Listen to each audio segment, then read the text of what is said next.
I'm Chuck Walinick. I'm a reenactor. And for 36 years, I used to use historical reenactment in the classroom to bring history to life for my students. I'm not in the classroom anymore. I'm wandering around the state of California, tracking down history stories. Well, one of the stories that always intrigued me was the Earps and Tombstone and the OK Corral. And I had in my classroom the ozone poster for the movie Tombstone, and there was a phrase that was on it: every town has a story, Tombstone has a legend.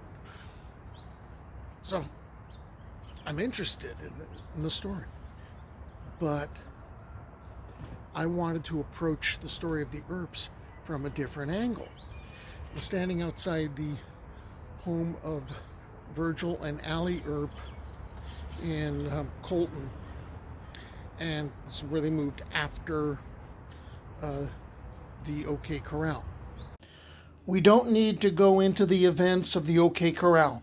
Several members of the Cochise County Cowboys die facing Wyatt, Virgil, and Morgan Earp and Doc Holliday, who are attempting to disarm them. There's going to be fallout from the gunfight. So, we don't need to go into all of it. We know pretty much, OK Corral happens. And then a couple of months later, December of 1881, Virgil Earp is basically patrolling the streets, and he's ambushed from a second-story landing, and he's been shot in the left arm and shoulder, and the doctor is eventually going to have to remove like 4 inches of humerus, and also he had to remove the elbow. So basically his left arm is going to be useless. Okay, so Virgil's still recovering. In March 18th, I believe, of 1882, Morgan Earp is playing billiards, and he's shot in the back. Bullet penetrates his spine. He dies within 40 minutes. So now the body is prepared for burial. Morgan's wearing a blue suit that Doc Holliday donated for this, and Morgan is going to be taken back to Southern California, which I always wondered why. Virgil and Allie are going to be accompanying him, and of course Wyatt feels that he's not going to get the justice that is deserved from the civil authorities, and so he will be going on with Doc Holliday and a number of other folks on the Earp Vengeance Ride. That's not what this is about. We're going to talk about the Earps in California. Morgan was not originally laid to rest in the cemetery where he resides today. Upon his arrival in California, he was first buried in the Mount Slover Cemetery, also known as the Old City Cemetery, the 1,100-foot tall mountain in the middle of San Bernardino Valley, variously called Slover Mountain, Mount Slover, and Marble Mountain. So why Colton? The Earp family had roots there. Morgan's parents, Nicholas and Virginia, lived there. Nicholas had taken his first wagon train into San Bernardino in 1864 and had returned to the area in 1877. Louisa, Morgan's wife, was living in Temecula at the time, so there was more Southern California roots. However, as the town grew and the Southern Pacific Railway required a right-of-way through the site, the old cemetery had to be moved. Additionally, mining operations on Slover Mountain eventually began to consume the hillside, making relocation necessary for the graves located there. Okay, so that was the way I always remembered Slover Mountain. I just remembered this weird ziggurat shaped, when I was first noticing it, it was a hill. And you know, now it's gone. I tried to get to it this morning, and I let my GPS tell me to follow the I-10 to the Pepper off ramp in Colton, and that led me to a dead end, which seems fitting because the mountain's gone. I tried the next exit over, figured I could sneak in the back way, and again, there is a big gate with a lot of big cement blocks in front of it and nasty signs that basically said the area is closed, go away. On November 29th, 1892, Morgan Earp's remains were exhumed and reinterred at Hermosa Gardens Cemetery in Colton. Today's grave site's a popular historic landmark located in the southwest corner of the cemetery.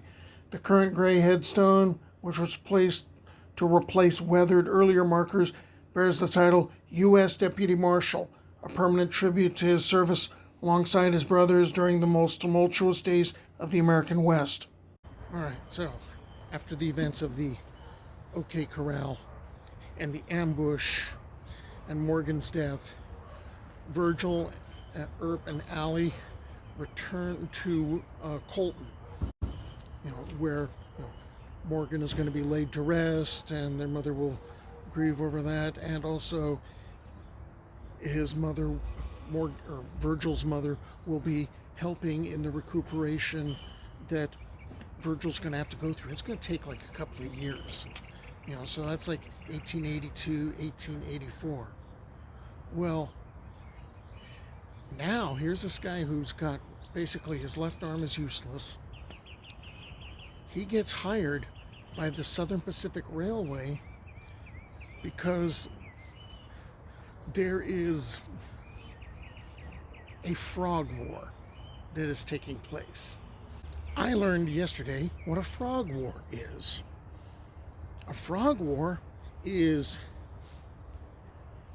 when one railway tries to cross over another railway.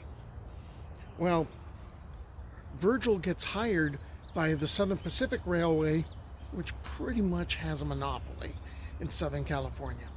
And he is basically going to be there to prevent the California Southern Railway from moving in and having their tracks cross the Southern Pacific tracks. And you might be wondering, well, how is Virgil going to be of any use? He's got one arm that's maimed. He still has his right arm, his right hand, and he starts using a top brake pistol so that he could basically reload with that one hand. Okay, so this is going to last about a month, and it turns out that Virgil's on the wrong side. Governor steps in, breaks the Southern Pacific's monopoly. Okay, so now there's more than one railway in Southern California. Now, after the Frog War, Virgil opened up a private detective agency. He does that for a short time before he is made the village constable for Colton. Well, now Colton's going to incorporate, and his father, Nicholas, is going to become the Justice of the Peace, and the Earp family is really going to shape Colton. And what's going to end up happening is in 1887, Virgil gets elected as the first city marshal. Now in 1888, Virgil is going to resign as the city marshal, and he and Allie are going to move to San Bernardino, and then that's going to begin like a whole series of moves and adventures. 5 years later, in 1893, he and his wife moved to the short-lived mining town Vanderbilt, California. He owned and operated the only two-story building in town, Earps Hall, a saloon and a meeting hall used for public gatherings and even the town's church services. His business success in Vanderbilt did not match his success in politics, and as far as politics, he lost the election for town constable in 1894. Oh, Virgil's going to drift from one place to another. He's going to go to Colorado for a while. He's going to go to Arizona, and he's in the Prescott area for a while. And things just aren't really working out for him. In 1904, he comes back to Colton and figures, well, I'm good at running saloons. Yeah, well, there's an attitude now in Colton, more of a temperance movement, so it becomes difficult to get a license for a saloon because the city of Colton's trying to limit the number of saloons. So he fails at that, doesn't get the license. Well, then he'll move up to Goldfield, Nevada. Virgil had sustained a number of injuries towards the end of his life, and he couldn't quite recover, got pneumonia, and in early October of 1905 had a relapse, and he died October 19th in a hospital in Goldfield. But he was interred in Portland, Oregon. His last words were, "To Allie, light my cigar and stay here and hold my hand." That meant his brother Wyatt was the last surviving participant of the gunfight at the OK Corral. Okay, so Morgan, Virgil. Now let's get to Wyatt Earp and his connection to Southern California. After the events of the fight in Tombstone and the Earp Vendetta Ride of April 1882, Wyatt left Arizona with Doc Holliday, Sherman McMaster, who didn't die for another 10 years despite the movie Tombstone, Turkey Creek Jack Johnson, and Texas Jack Vermillion.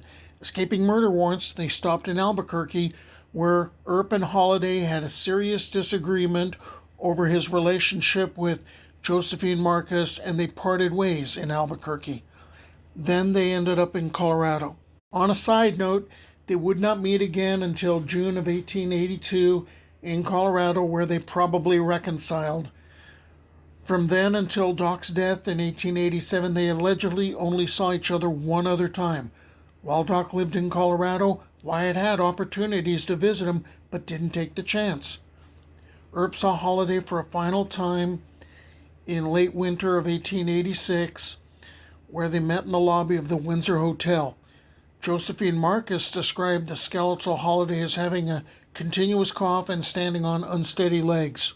One reason for the falling out between Wyatt and Doc was Wyatt's relationship with Josephine Marcus, whom she'd met in Tombstone. Josephine was born to a Prussian Jewish family. Start doing the math about what Doc might have said.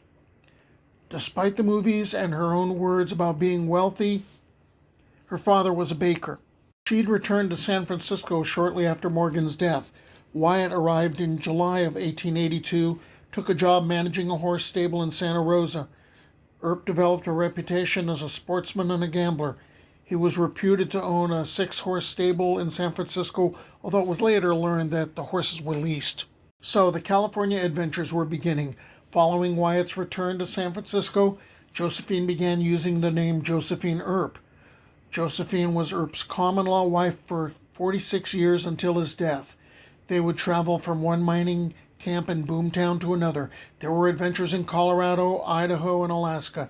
He still owned a town or house in Tombstone with his former common-law wife, Maddie. That's going to get awkward. He didn't go to Colton. Maddie waited for him in Colton, where his parents and Virgil were living. In mid-1882, she sent a letter saying she wanted a divorce. She had met a gambler from Arizona, and he'd asked her to marry him.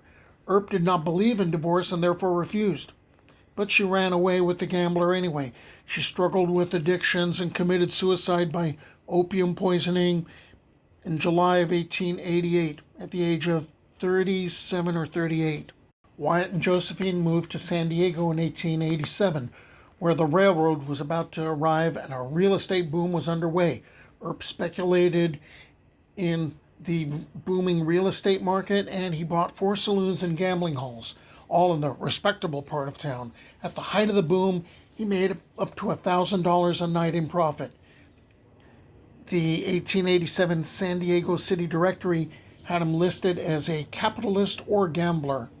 He was known to referee boxing matches, and there were controversies about some of his decisions. The boom came to an end as rapidly as it started, as it usually would, and the population of San Diego fell from a high of 40,000 when Earp arrived to only 16,000 in 1890. He was forced to sell off his properties because he couldn't afford to pay the taxes. The Earps moved back to San Francisco in 1891, where he continued to race horses on behalf of the owner of a horse stable in Santa Rosa, which he managed because he could no longer afford his own. Then they had adventures in Alaska, Washington, and Tonopah, Nevada, prospecting in the desert and wintering in Los Angeles. They visited his brother Virgil and his wife in 1905 in Goldfield, Nevada. That'd be the year that Virgil would die. In October of 1910, he was asked by former Los Angeles Police Commissioner H.L. Lewis to head up a posse to protect surveyors of the American Trona Company. They were attempting to wrest control of mining claims for vast deposits of potash on the edge of Searles Lake that had been held in receivership by the foreclosed California Trona Company. Wyatt and the group he guarded were considered claim jumpers and were confronted by armed representatives of the other company. With guns pulled, Wyatt came out of his tent with a Winchester rifle, firing a round at the feet of federal receiver Stafford W. Austin. "Back off or I'll blow you apart, or my name is not Wyatt Earp." The owners summoned the U.S. Marshal, who arrested Earp and 27 others, serving them with a summons for contempt of court and sending them home. Earp's actions did not resolve the dispute, which eventually escalated into the potash wars of the Mojave Desert. Wyatt also staked mining claims just outside Death Valley and elsewhere in the Mojave Desert, discovering gold and copper in the Whipple Mountains near the Sonoran desert town of Vidal, California, on the Colorado River, and filed more than 100 mining claims. His saloon, oil, and copper mining interests produced some income for the period. The Earps bought a small cottage in Vidal, the only home they ever owned, beginning in 1911 and until Wyatt's health began to fail in 1928. Wyatt and Josephine summered in Los Angeles and spent the rest of the year in the desert working their claims.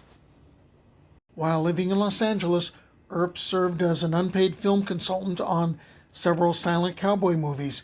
He later frequently visited the sets of movie director John Ford. Wyatt Earp was the last surviving Earp brother and the last surviving participant of the gunfight at the OK Corral when he died at his home in the Earp's small rented bungalow at 4004 West 17th Street in Los Angeles at the age of 80. Josephine, who was Jewish, had Earp's body cremated and secretly buried his remains in the Marcus family plot at the Hills of Eternity Memorial Park, a Jewish cemetery in Colma, California.